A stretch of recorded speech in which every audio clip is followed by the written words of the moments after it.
Joining us now on Telile Community Television to offer the perspective of the Ecology Action Centre and its Marine Programs Division to the cancellation of shark derbies in various parts of Nova Scotia, including Alma Dam. We are pleased to welcome Shannon Arnold, who is the Associate Director of Marine Programs for the Ecology Action Centre. Shannon, thank you for joining me on Telile today. Great, thanks for inviting me. Well, we're pleased to get your perspective on all of this. And one of the things I wanted to begin by asking you about is, what was your immediate reaction to the news of the cancellation of the 3 remaining shark derbies in Nova Scotia? It had been discussed at the DFO level as far back as the previous fall. We've seen other derbies being canceled and ending over the last couple of years. But what was your immediate reaction to the news that came out just a couple of weeks ago? Well, we also sit on the advisory committee for the shark tournaments. So we kind of knew this might be coming down the pipeline in the sense of just the restrictions that have been placed over the last number of years on different species and on what is useful for the blue sharks. So I wasn't, too surprised. However, I think a lot of people would assume the Ecology Action Centre is against all shark fishing or something like that. But actually, we support sustainable fisheries, and sharks are fish, and every fish could be theoretically sustainably fished. So it's nothing that we've never opposed the shark tournaments because they're relatively small and they are now focused on blue sharks. And we can talk a bit more about why blue sharks have a more healthy population. So from the point of view of something that people probably don't know that we do as Ecology Action Centre, we do a lot of community economic development, and a big part of our marine work is coastal livelihoods.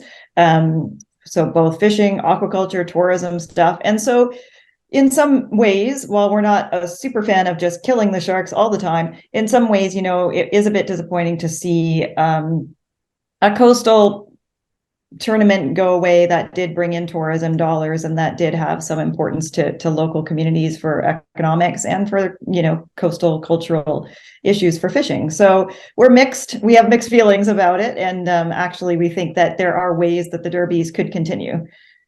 So we'll get into that in just a moment, but can you tell me what your relationship and that of the Ecology Action Centre was with the overseeing of these shark derbies and these particular competitions? You mentioned that you'd sat on an advisory board overseeing all of this.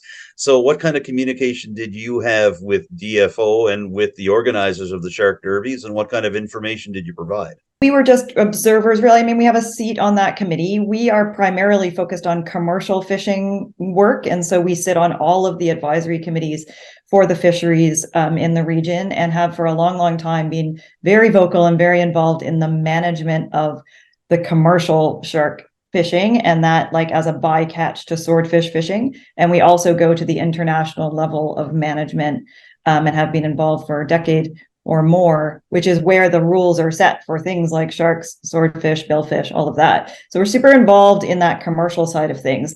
In terms of the tournaments, we have sat on the advisory committee and we ask questions as other stakeholders. So we're just another stakeholder on that committee, and we're able to sit there and ask questions to the scientists, to DFO, about the rules, about the guidelines. They were putting together guidelines for catch and release and for charters in the last few years. So we sit there with a similar voice at the committees to look at conservation angles, handling, and to support the tagging work and that kind of thing that's been done. But we didn't really intervene per se in are they going to manage the sharks? When the tournaments were still able to catch porbeagles and makos, which are both endangered, we were at the table. We didn't agree that those should be able to be caught, and so we agreed with the management decisions to come and remove those from the tournament. But we've always being pretty quiet and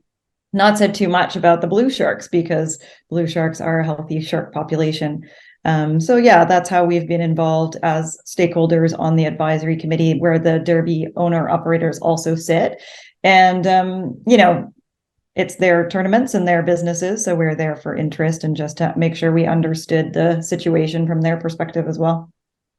Now, you mentioned blue Mhm. sharks a couple of times, Shannon, and it's my understanding that it's this particular species that is a big part of the reason for the cancellation of these derbies. What can you tell us about the blue shark population and about the concerns linked to them in terms of how these derbies are run? Well, as we speak, actually, right now in Spain, which is again, like it's the international level that does the assessments for blue sharks because they, as a population in the North Atlantic, range across the entire North Atlantic. So, right now, this week is a new population assessment for blue sharks. It hasn't been done now for 7 years, I think. So, we're all waiting with bated breath to see, where their population is trending.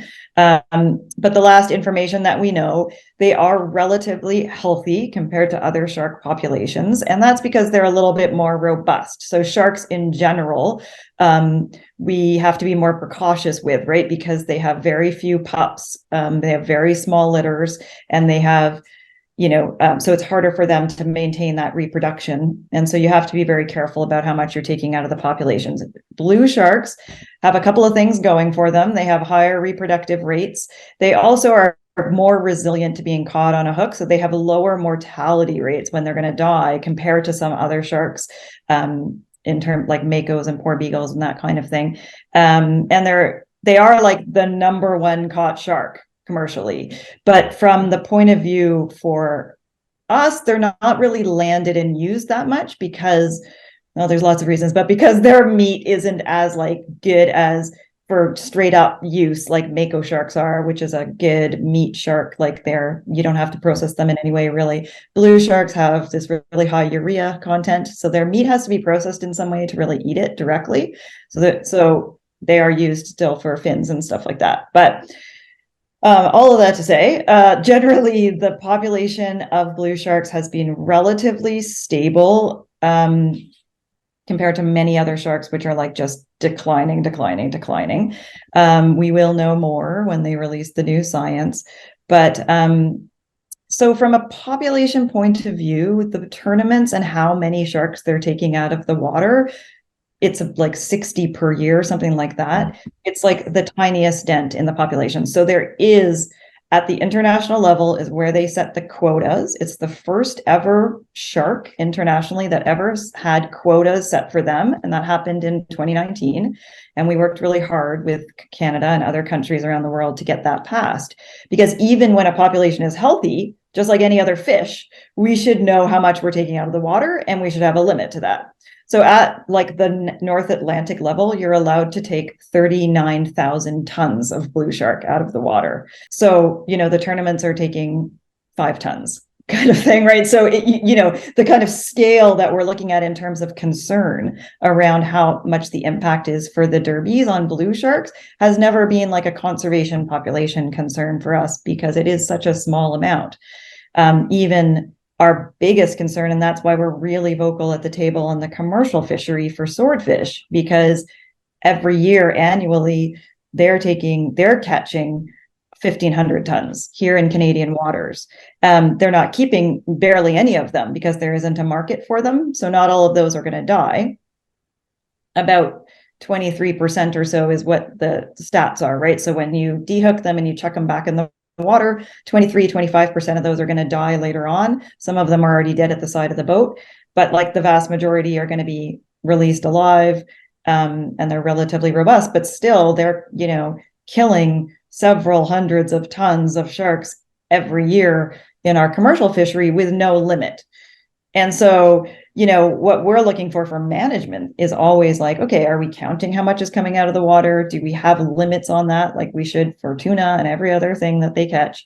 And, is that okay in the sustainable TAC that we're given, the total allowable catch you're allowed to have?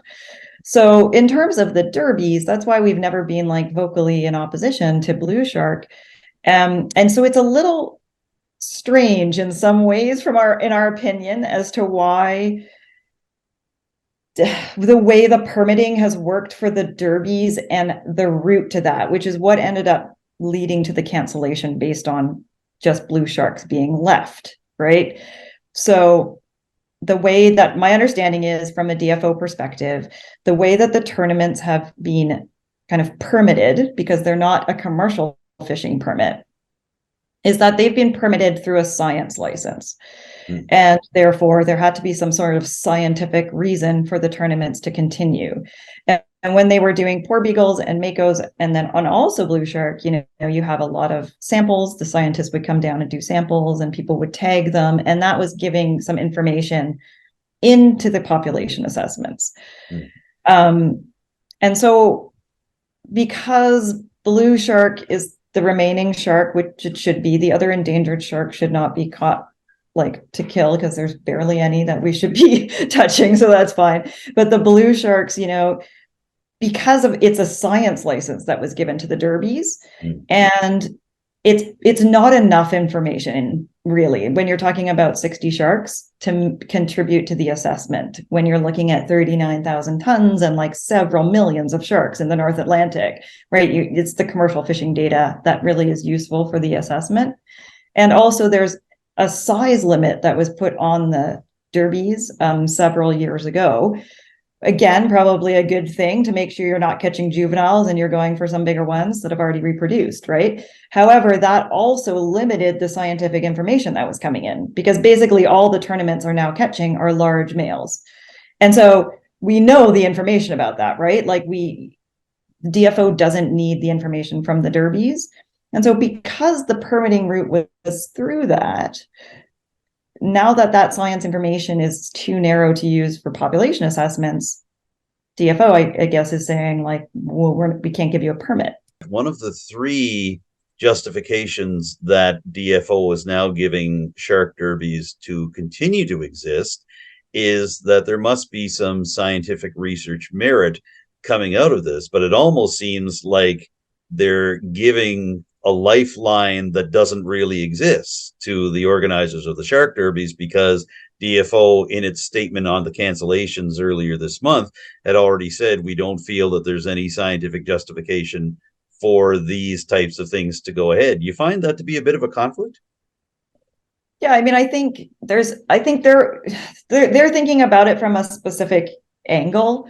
And, you know, they have left that door open from the science point of view to say, like, if there is, you know, because there's certainly a lot of research still to do on blue sharks. Let's say, you know, maybe a researcher from an institution might come forward and want to put acoustic tags on them, but you'd have to release them alive to get that. Or maybe they want to look at stomach contents for a certain reason, or something like that. So there might be an institution that comes forward to better understand shark diet or different things. So there's certainly space for researchers to come forward and say, I still want to find this out about blue sharks. DFO, the science they need is just for the population assessment, really, right? So there is that little bit of a door. However, if you're looking at the tournaments from a different angle, which is community economic development or fishing impact, and is this okay in terms of sustainable impact, then I wonder, like, why there isn't an option to give a quota to the tournament, for instance. Now, this is an interesting thought, right? But it hasn't been put forward. As I said, you know, we're looking at several, depending on how you do the math, you know, if our commercial fishery is interacting with at least 1,500 tons every year, 25% of those are going to die later on. We're already killing in the commercial fishery. We're already killing. They're not keeping them. You know, they're discarded dead, or they die later on after they've been released, right? And we're not really using them for blue shark meat per se, which is the other option tournaments be giving, is to like eat it, which, I mean, would be good if you're killing it. You don't want to waste it. That would be a nice non-wasteful way of using blue sharks, would be to eat them, which is great. But, you know, the other option would be to maybe to think about, is there a way that they could give them a quota, right? Which is what we would like to see for all fishing that you're doing, whether it's recreational or commercial, that we know, like, okay, you know, 80 sharks or whatever that might be, you know, 50 tons of shark or 10 tons of shark could come out of the water. We're going to set that aside for tournaments, which is something similar to what they do for bluefin tuna tournaments. So we have a very specific amount of quota for bluefin. Every single fish in the North Atlantic must get tagged, because, you know, the population is still recovering. And so in order to allow the couple of bluefin tournaments that go ahead, a specific piece of that quota is agreed upon by the stakeholders, and that's given to that tournament so that they can use it. But we know exactly how much they're allowed to take. You can count it, and we know it's within that sustainable population box that we've been given. So now that we have at the international level, we know the tons that are allowed to be taken.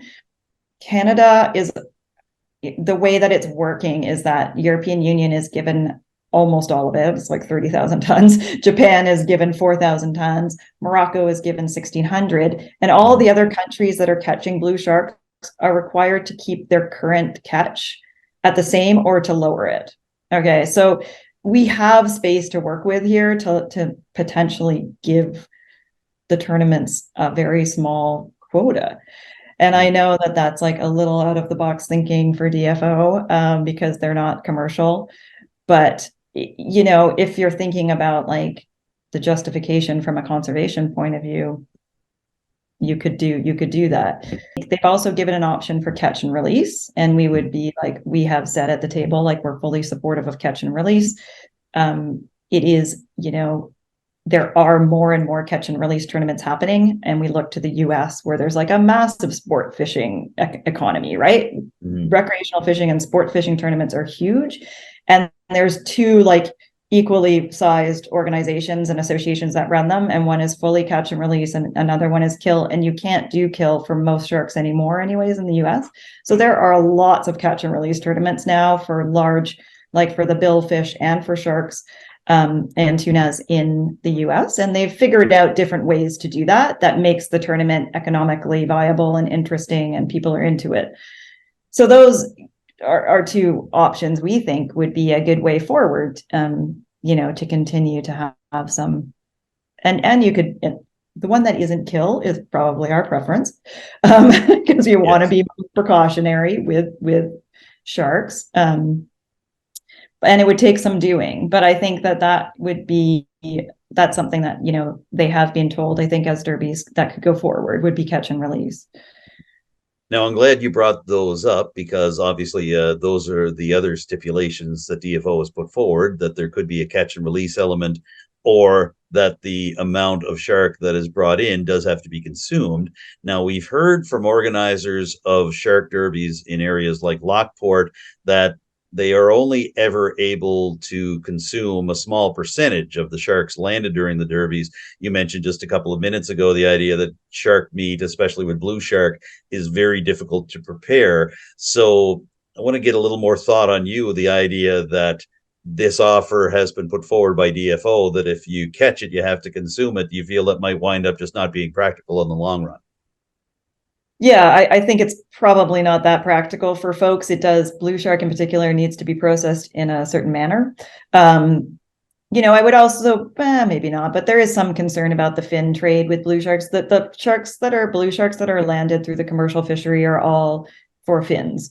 And so it is an interesting condition to put on the derbies, because that's not a condition that I've ever heard of for commercial fleets, that they actually have to consume the sharks that they're bringing in. And blue sharks is a perfect example. Now, for sure, for like poor beagles, which they're still allowed to bring in, that's all like, it's you'll see it in stores still. It's like good, it's meat and fins. They utilize the whole shark, which would be the goal.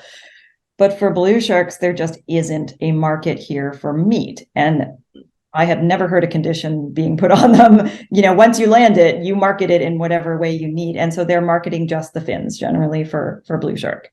So it seems to me just a little odd that would be a requirement from the fisheries department, which generally their management and rules are all around the sustainability in terms of catch and conservation and how much is coming out of the water. You know, we've often argued that you want full utilization of all species, but they usually say, well, that's not our job. So it's kind of an interesting one that's come forward for the derbies. And I don't know why that would fall under, usually a DFO says like, that's not under our mandate, is like what you do with it once you get to the market is another person's issue. We've run into that trying to argue in other places for them to make sure the commercial fleets use their catch, right? So it's a kind of a fascinating one in that sense. And it would be difficult to not impossible, but it would be difficult to process blue sharks in that same way. So I think the catch and release option ends up being, for what's on the table right now from DFO, catch and release option ends up being the easiest way forward. Well, I want to wrap up this interview, Shannon, by asking you, from the perspective of the Ecology Action Centre, it seems like this has been quite a tightrope walk between your organization and DFO, and also the organizers of the local community shark derbies, taking all of these factors into account. So, can you describe what it's been like for you and for your colleagues being a part of all this, and whether there's any wistfulness on your part at the idea that the derbies are being canceled for the time being, and whether they could ever be resurrected in the future? Yeah, it's an interesting question. I think we often, I think we play an interesting role in our work in fisheries management and in shark management in particular in the broader conservation community. Like I said, I think there's a lot of assumptions. There's kind of two camps in the shark conservation community. And one is seeing sharks totally as wildlife, and that no matter what shark you're talking about, even if it's a healthy population, it should be protected and not touched. And another camp, which we fall into, which is we support sustainable fishing, like I said. And so sometimes if we are really vocal about allowing any shark fishing, that's why we've been generally quiet in the public about the derbies. It's like other conservationists that come and cause some issues for us because they're not really keen on that position. Whereas we're saying if the population is healthy, if it's well managed, just like any other fish, we're fine with that. So that's why we've been a little quiet over the years on the derbies, because it just creates craziness. But, I think that a little wistful. I mean, I don't like the idea of waste of life. So like just landing them to kill them, I think that there could be some really creative ways to get the derbies back. Like I say, like to make sure it's economically viable, to have like you could reimagine it around education around sharks as well. Like it was really cool when they were doing the science at the dock, because a lot of people would come down and learn about blue sharks and stuff. But you don't need 60 sharks to do that. You just need a few. But, so you could reimagine it as a celebration of that wildlife, as well as, fishing as a way of living and recreational fishing as an economic opportunity for people, right? And so, like I said, like the catch and release tournaments are making money in the US. There are different ways that people are doing it. Some of them have like a chase boat that goes out there because they're all in a relatively close area. And they when someone's hooked a shark, the rule boat goes over to help them do the measurement and take a picture before they release it. You can do it with audio visual nowadays with, on the side of the boat. So you'd have to, and there's good guidelines around safety and handling and all of that so that you have the shark in the water and stuff. It's not, and they're doing it with much more scary sharks, hammerheads and stuff like that, right? So it's possible. And I just think it's one of those things where you're like, why can't we all work together to come up with a bit more of a creative pathway here for what from a conservation point of view is relatively small and could be a conservation positive if we reimagine the way the tournaments are done, right? Well, we appreciate you taking some time for us. We've learned a lot in just the last few minutes, and we appreciate you explaining the Ecology Action Centre position on this, and we look forward to seeing where it all goes from here. But in the meantime, thank you, Shannon Arnold, for joining us here on Telile Community Television today. Great. Thanks for having me. Shannon Arnold is the Associate Director of Marine Programs for the Ecology Action Centre. We've been speaking to her today via Zoom from her home office in Halifax.